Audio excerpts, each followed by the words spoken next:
बताइएगा कि जब ये सारे हालात जो खराब हुए उस पर एक तनकीद की गई कि मियां नवाज शरीफ खामोश हैं, उसके बाद मियां साहब एक कौमी सलामती की मीटिंग में शरीक हुए और अब मियां साहब का एक ट्वीट आया जिसमें उन्होंने पाक अफवाज को खराज तहसीन पेश किया, लेकिन कहा यह जा रहा है कि इस ट्वीट में भी मियां साहब ने भारत का नाम ही लिया। मियां साहब भारत का नाम क्यों नहीं लेते? बेटे आटा गूंदे हिल्दी क्यों है आप लोगों का, तो वो हाल है।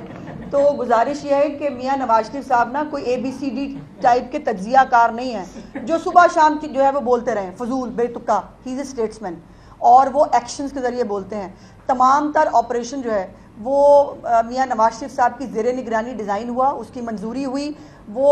Through out the time prime minister के साथ जो है वो इन कंसल्टेशन मौजूद थे और पहले भी अल्लाह का फजल ये है कि 28 मई को मियां नवाज शरीफ ने मुल्क बचाया था और अब भी 10 मई को शहबाज शरीफ साहब के साथ मिलके पाक फौज के साथ इस मुल्क को दोबारा बचाया है। तो ये जो बेचारे पहले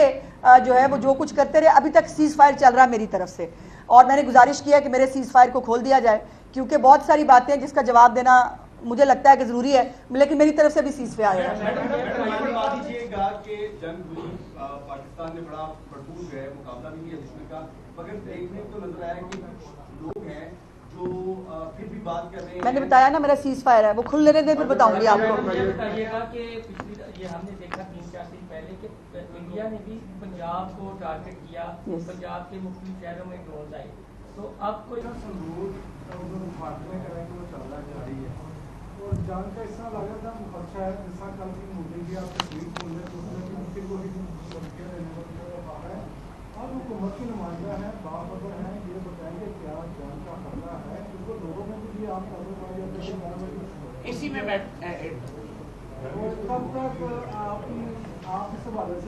देखिए गुजारिश ये है कि उनका तो ऑपरेशन सिंदूर जो है वो वैसे ही तंदूर बन गया और उसको तंदूर के अंदर हमने उनके राफेल फूके, उसके साथ हमने उनके बाकी जेट तैयारे फूके, उनके बहुत सारे फौजी भी फूके गए उसके अंदर। तो वो अब वो खिसियानी बिल्ली खंबा नोचे, आपने सुना हुआ है मुहावरा, वो है। सो